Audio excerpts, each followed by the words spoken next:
نحمده ونصلي على رسوله الكريم اما بعد فاعوذ بالله من الشیطان الرجیم بسم اللہ الرحمن الرحیم رب اشرح لي صدری ویسر لي امری واحلل عقدۃ من لسانی یفقهوا قولی اللهم اجعل عملی كله صالحا واجعله لوجهك خالصا ولا تجعل فيه لأحد شيئا۔ الحمدللہ اللہ تعالیٰ کا احسان ہے کہ سنت رسول صلی اللہ علیہ وسلم پر عمل ہو جائے کہ فجر کے بعد ہم قرآن سے 2 آیات سیکھیں، تو یہ آپ کے لیے دودھ دیل اونٹنیوں سے بہتر ہے، یعنی دودھ دینے والی جو اونٹنیاں ہوتی ہیں، اور اونٹنی ایک قیمتی جانور ہوتا ہے تو اس سے بہتر ہے، ٹھیک ہے۔ تو اور الحمدللہ اللہ سبحانہ وتعالیٰ نے آج یہ موقع دیا، لیکن ساتھ ہی ہم اللہ سبحانہ تعالیٰ سے عافیت کی دعا بھی کرتے ہیں کہ اللہ سبحانہ تعالیٰ اس شدید موسم میں ہمیں امن و امان میں رکھے۔ رسول اللہ صلی اللہ علیہ وسلم جب ایسے موسم کو دیکھتے اور شدید اس طرح ہوائیں چل رہی ہوتی تو آپ صلی اللہ علیہ وآلہ وسلم نے ایک دعا پڑھتے تھے، وہ پڑھ لیتے ہیں ہم بھی۔ وہ دعا ہے اللہم انی اسألک خیرہا، پڑھیں، وخیر ما فیہا وخیر ما ارسلت بہ۔ او اللہ I ask you for its good، کہ اے اللہ میں آپ سے سوال کرتا ہوں اس کی اچھائی کا، یعنی یہ خیر ہی لے کر آئے، کون؟ ہوا، and the good which it contains,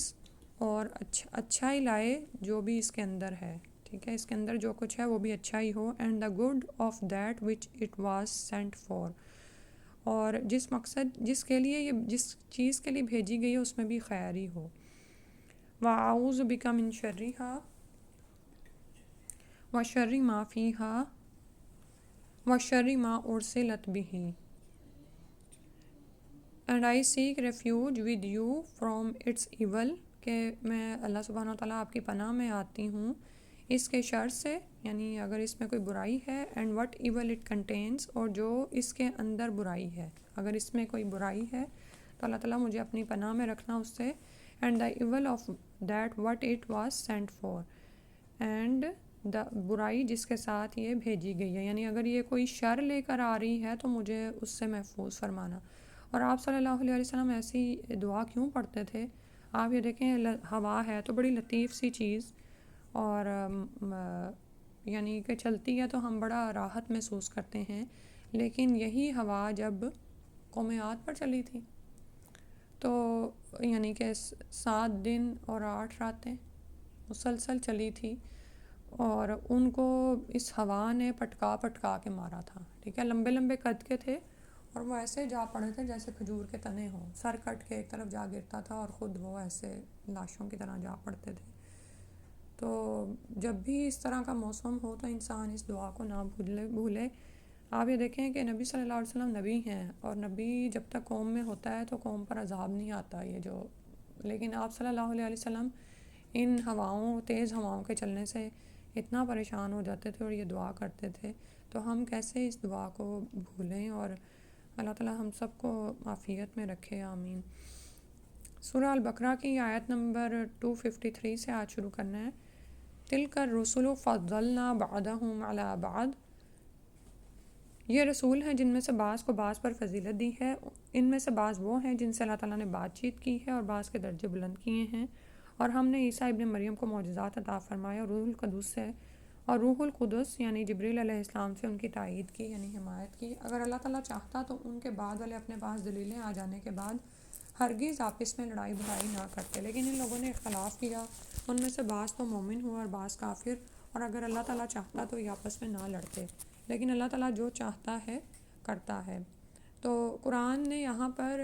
انبیاء کی فضیلت کا ذکر کیا ہے کہ ایک کو دوسرے پر فضیلت دی ہے، اسے ایک دوسرے مقام پر بھی بیان کیا کہ ہم نے بعض نبیوں کو بعض پر فضیلت عطا کی ہے، اس لیے اس حقیقت میں تو کوئی شک نہیں، اور لیکن رسول اللہ صلی اللہ علیہ وسلم نے یہ بھی فرمایا ہے کہ تم مجھے انبیاء کے درمیان فضیلت مت دو، تو اس سے ایک دوسرے پر فضیلت کا انکار لازم نہیں آتا، بلکہ یہ امت کو انبیاء کی بابت ادب اور احترام سکھایا جا رہا ہے، ٹھیک ہے۔ یعنی اللہ سبحانہ وتعالیٰ نے تو آپس میں ان کے درجات بلند کیے ہیں، جیسے کچھ سے اللہ تعالیٰ نے کلام کیا، کن سے کلام کیا تھا؟ موسیٰ علیہ السلام سے، ٹھیک ہے، اور بعض کے درجے بلند کی اور عیسیٰ ابن مریم کو کھلی نشانیاں دیں اور جبریل امین کے ساتھ ان کی مدد فرمائی، ٹھیک ہے۔ اور معجزات کیا تھے جو عیسیٰ علیہ السلام کو دیے گئے تھے؟ مثلاً احیاء موتا، یعنی مردوں کو زندہ کر دیتے تھے، اور اسی طرح آگے جو آ رہا نا کہ اگر اللہ چاہتا تو نہ قتل کرتے وہ لوگ جو ان کے بعد ہوئے، یعنی آپس میں لڑائی بھڑائی نہ کرتے، لیکن ان لوگوں نے اختلاف کیا، حالانکہ ان کے درمیان روشن نشانیاں آ چکی تھیں، ٹھیک ہے۔ تو علم آ جانے کے باوجود بھی لوگ کیا کرتے ہیں کہ آپس میں اختلافات کرتے ہیں، ٹھیک ہے۔ آپ یہ دیکھیں کہ اللہ سبحانہ تعالیٰ نے تو شریعت اتار دی، تمام انسانوں کی طرف یعنی ہدایت کا سلسلہ جاری رکھا، انبیاء بھی بھیجے، کتابیں بھی اتاریں، اور نبی کریم صلی اللہ علیہ وسلم پر رسالت کو مکمل فرمایا، ٹھیک ہے۔ اور اس کے بعد بھی ہم دیکھتے ہیں کہ خلفاء اور علماء دعوت کے ذریعے سے دعوت حق اور عمل بالمعروف و نہی عن المنکر کا کام ہوتا ہی چلا جا رہا ہے، اس کا سلسلہ جاری ہے، اور اس کی سخت اہمیت اور تاکید بیان کی گئی ہے تاکہ لوگ اللہ تعالیٰ کے پسندیدہ راستے کا انتخاب کریں، اور لیکن پھر بھی لوگ آپس میں اختلاف کرتے ہیں۔ اور ایک بات یہ ہے کہ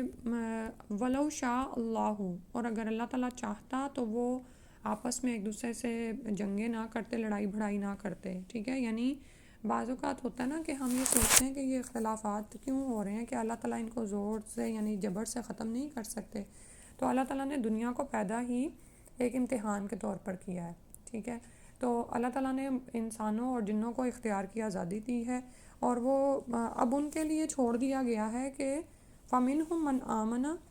وَمِنْهُمْ مَنْ كَفَرَ، ان پر چھوڑ دیا گیا ہے کہ ان میں سے جو کوئی مان جائے اور جو کوئی اختلاف کرے، تو اگر اللہ تعالیٰ چاہتے تو وہ آپس میں لڑائی بھڑائی نہ کرتے، لیکن اللہ تعالیٰ جو چاہتا ہے وہ ہوتا ہے۔ تو اللہ تعالیٰ یہ مطلب نہیں کہ اللہ تعالیٰ کو نعوذ باللہ فساد اور اختلافات زمین پر پسند ہیں، ٹھیک ہے۔ اللہ تعالیٰ نے اختیار کی آزادی دی ہے، یہ انسان ہے جو اس میں سے اپنے لیے شر کو پسند کر لیتا ہے نعوذ باللہ، اور اسی کو اختیار کر کے اس راہ پر چل پڑتا ہے۔ جیسے آپ یہ دیکھیں کہ اللہ تعالیٰ نے کسی بھی چیز کے اندر خیر اور شر پیدا کیا ہے، جیسے ابھی ہم ہوا کے بارے میں ہی ہم نے پڑھا کہ ہوا اتنی لطیف سی چیز ہے، نرم سی، وہ چلتی ہے تو ہمیں راحت اور توانائی دیتی ہے، ٹھیک ہے۔ اور اسی طرح یہ جو برف پڑتی ہے زمین پر، یہ آپ کے لیے پانی کے ذخائر پیدا کر دیتی ہے، لیکن یہی برف اگر طوفان بن جائے اور ہوائیں شدت سے چلنا شروع ہو جائیں تو ان میں شر آ جاتا ہے نا، ٹھیک ہے۔ تو ہم اس سے بچنے کی اللہ سے دعا کرتے ہیں۔ تو بالکل اسی طرح اللہ تعالیٰ نے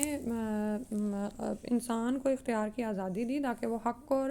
باطل میں سے ایک راہ کو پسند کر کے اس پر چل پڑے، ٹھیک ہے۔ تو اس کا مطلب یہ نہیں کہ وہ لوگ جو شر کو پسند کر کے اس کو اختیار کرتے ہیں اور اس پر چل لیتے ہیں، یہ اللہ تعالیٰ کی کوئی رضا ہوتی ہے، بلکہ یہ اللہ تعالیٰ کا اذن، یہ اللہ کے اذن سے ہو رہا ہوتا ہے، اور لوگ اپنے اختیار کی آزادی کو استعمال کر رہے ہوتے ہیں۔ اور پھر یہاں پر یہ کلیئر ہو جاتا ہے یہ بھی کہ ما جاءتہم البینات، کہ اللہ تعالیٰ نے تو حق اور باطل کے راستوں کو واضح کر دیا، لیکن لوگ کیا کرتے ہیں کہ آپس کے اختلافات میں پڑ جاتے ہیں اور اصل علم سے نہیں جڑتے۔ یعنی میں بھی ذہن میں یہ خیال آئے کہ ان اختلافات کا دنیا میں خاتمہ کیوں نہیں ہو جاتا؟ دنیا میں بھی خاتمہ ہو سکتا ہے، کس چیز کے ذریعے سے؟ ابھی جو میں نے آپ کو بتایا کہ اللہ تعالیٰ نے انسان کو دنیا میں گمراہ نہیں چھوڑا، اس کی طرف مسلسل ہدایت آتی رہی، یہاں تک کہ نبی صلی اللہ علیہ وسلم پر ہدایت کا سلسلہ مکمل ہوا۔ اور ہم حدیث کا یہ بھی مفہوم ہے کہ قیامت تک ایک جماعت حق پر یعنی کہ حق پر جم کر باطل کے خلاف لڑتی رہے گی، یعنی قیامت تک جہاد کا سلسلہ جاری رہے گا اور ایک جماعت حق پر قائم رہے گی، ٹھیک ہے۔ تو اگر لوگ اصل دین کی طرف آ جائیں تو ان کے اختلافات کا خاتمہ ہو جائے، لیکن وہ کیا کرتے ہیں؟ وہ اپنے اختیار کی آزادی کو استعمال کرتے ہیں اور اللہ تعالیٰ کی طرف سے اتری ہوئی بینات کا انکار کر کے گمراہ ہو جاتے ہیں، من کفر والے گروپ میں چلے جاتے ہیں۔ پھر اس کے بعد فرمایا یا ایھا الذین آمنوا انفقوا مما رزقناکم من قبل ان یأتی یوم لا بیع فیہ ولا خلۃ ولا شفاعۃ والکافرون هم الظالمون، اے ایمان والو جو ہم نے تمہیں دے رکھا ہے اس میں سے خرچ کرتے رہو اس سے پہلے کہ وہ دن آئے جس میں نہ تجارت ہے، نہ دوستی، نہ شفاعت، اور کافر ہی ظالم ہیں۔ تو اب یہاں پر ایمان والوں کو اس دن سے ڈرایا جا رہا ہے کہ جس کا آنا برحق ہے، ٹھیک ہے، ابھی جیسے اختلافات ہی کی بات ہو رہی تھی، تو دنیا میں بھی ان اختلافات کا فیصلہ ہو سکتا ہے، لیکن اللہ تعالیٰ نے یہاں پر لوگوں کو اختیار کی آزادی دی ہوئی ہے نا. تو قیامت کو قائم کرنے کا ایک مقصد یہ بھی ہے کہ اس دن ان اختلافات کا بھی فیصلہ ہو جائے، اور پھر اس دن کے اس کی ہیبت اور اس کی دہشت اتنی زیادہ ہوگی. اس دن اپنے لیے کچھ کامیابی حاصل کرنے کے لیے اس دنیا میں کچھ کر جاؤ. تو انفقو پہ ابھارا گیا، انفاق فی سبیل اللہ پہ، کہ جو اللہ تعالیٰ نے دیا ہے، اور انفاق فی سبیل اللہ کے علاوہ کچھ بھی جو خرچ کرنا ہے کہ خرچ کرو اس میں سے جو رزق ہم نے تمہیں دیا ہے، اور اپنی آخرت کے لیے جمع کر لو. آپ یہ دیکھیں کہ دنیا میں جب آپ کوئی صدقہ وغیرہ دے رہے ہوتے ہیں تو وہ لگتا تو ایسے ہے کہ آپ دوسرے کو دے رہے ہیں، لیکن وہ دراصل اگر آپ خلوص نیت سے اللہ کے ہاں جمع کرا رہے ہیں نا، تو وہ آپ اپنا ہی اکاؤنٹ بھر رہے ہوتے ہیں. کون سا اکاؤنٹ؟ آخرت انویسٹمنٹ اکاؤنٹ، جو ہمیں اس دنیا میں نظر نہیں آ رہا، لیکن ہم نے اس کے لیے یقین کی کیفیت پیدا کرنی ہے کہ وہ وہاں پر ہے. اس بات کو سوچا کریں. جیسے ہمیں اب آپ یہ دیکھیں کہ صبح کے اذکار جب میں آپ کو بار بار کہتی رہتی ہوں کہ آپ پڑھیں یا تسبیحات کریں، تو لا حول ولا قوت کیا ہے؟ جنت کے خزانوں میں سے ہے. ٹھیک ہے، تو کیا ہمیں جنت کے خزانے نہیں چاہیے؟ جو جتنا پڑھے گا اتنا ہی پھر وہاں پر خزانے حاصل کرے گا نا. اسی طرح یہ جو تسبیح، تحمید اور تحلیل ہے، یہ سارا کچھ کیا ہے؟ یہ آپ کا جنت میں جو پلاٹ ہے، پلاٹ تو ہر ایک کا ہے نا جنت اور دوزخ میں. تو جنت کے پلاٹ میں پودے آپ نے خود لگانے ہیں، اس کو آپ نے خود ہی سنوارنا ہے. جیسے دنیا میں بھی کبھی کبھار آپ ایک گھر سے دوسرے گھر میں شفٹ کرتے ہیں نا، تو آپ کیا کرتے ہیں؟ حالانکہ جس گھر سے آپ شفٹ ہو رہے ہوتے ہیں وہ گھر آپ کا سجا بنا سب کچھ سیٹ ہوتا ہے وہاں پر، لیکن آپ کو وہاں سے ایک ایک چیز اکھیڑنی پڑ جاتی ہے. اکھیڑنی مطلب فریج ہے تو وہ خالی کرنی پڑ جاتی ہے، برتن ہے تو وہ ایک ایک چیز اٹھانی پڑ جاتی ہے. اور آپ کے دل میں خواہش کیا ہوتی ہے کہ جیسے میں نے اس کو سیٹ کیا ہوا تھا نا، اب میں اگلے گھر کو اس طرح سے وقت پر سیٹ کر لوں. ٹھیک ہے، تو اور ہمیں تو یہ نہیں پتہ ہوتا کہ اگلے گھر میں بھی ہم نے رہنا ہے کہ نہیں. تو آخرت کا تو وہ گھر جو ہے نا وہ ہمیشہ کے لیے.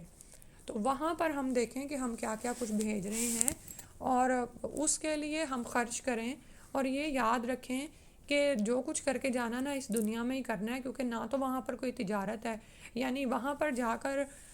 جیسے یہاں پر آپ ایک ملک سے دوسرے ملک جانے لگیں تو کچھ بھول جائیں تو کیا ہوتا ہے؟ چلو آپ کہتے ہو چلو میرے پاس زیور ہے میں بیچ دوں تو تھوڑے مجھے پیسے حاصل ہو جائیں، اس ملک کی کرنسی مل جائے تو میں اس ملک میں گزارا تو کر لوں. ٹھیک ہے، یا پھر کیا ہوتا ہے کہ ولا خلا، نہ ہی گہری دوستی. یا آپ وہاں سے کسی گہرے دوست کو فون کرتے ہیں کہ میرے بھائی میں مصیبت میں میرے کام آؤ، میرے پاس مال ختم ہو گیا. یا پھر آپ کسی کو سفارش کر دیتے ہیں اس ملک کی حکومت کو یا وہاں کے جو بھی نگران ہوتے ہیں کہ بھئی ہم آپ کے ملک میں آئے ہیں اور ہمارے ساتھ یہ مسائل ہو گئے تو ہماری مدد کریں. کوئی بھی سورس دنیا میں اختیار کر لیتا ہے انسان، لیکن یاد رکھو کہ وہ جب قیامت کے دن انسان وہاں پر پہنچے گا اور اگر اس کے پاس کچھ بھی نہیں ہوگا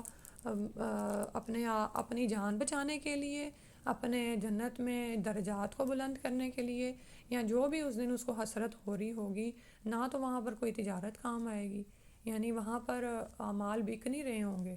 اور آپ کو پتہ نا قیامت والے دن زمین تو اپنے سونے اگل دے گی، لیکن سونے کا کوئی کیا کرے گا؟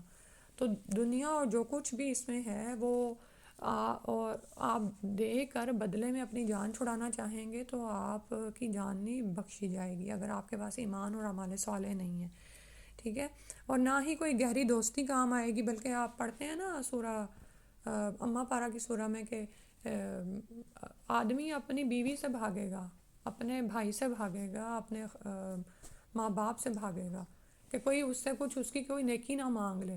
تو خلا تو پھر بعد میں آتے ہیں، ماں باپ بھی نہیں اپنے کام آ رہے. گہرے دوست بعضوں کا دنیا میں کیا ہوتا ہے کہ بلکہ ہاں زیادہ ہی ہو جاتے ہیں آپ کے،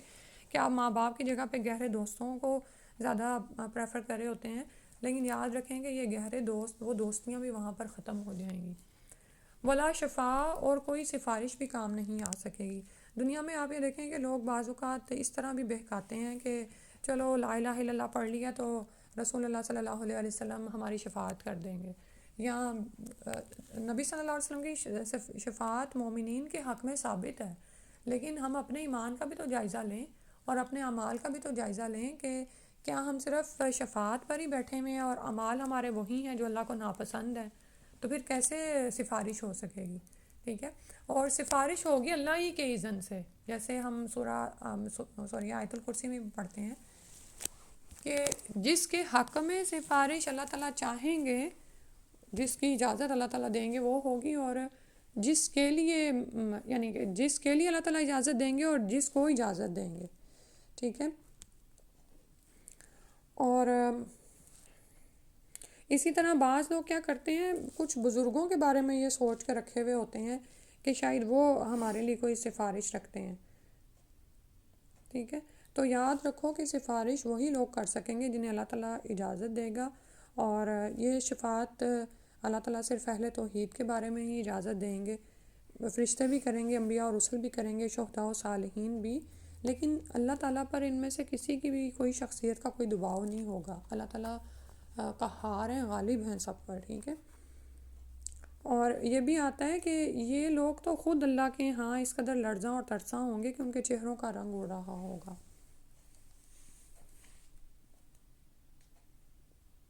2 آیات ہو گئی ہیں۔ سبحانک اللہم و بحمدک، اشہد ان لا الہ الا انت، استغفرک و اتوب الیک۔ السلام علیکم ورحمۃ اللہ۔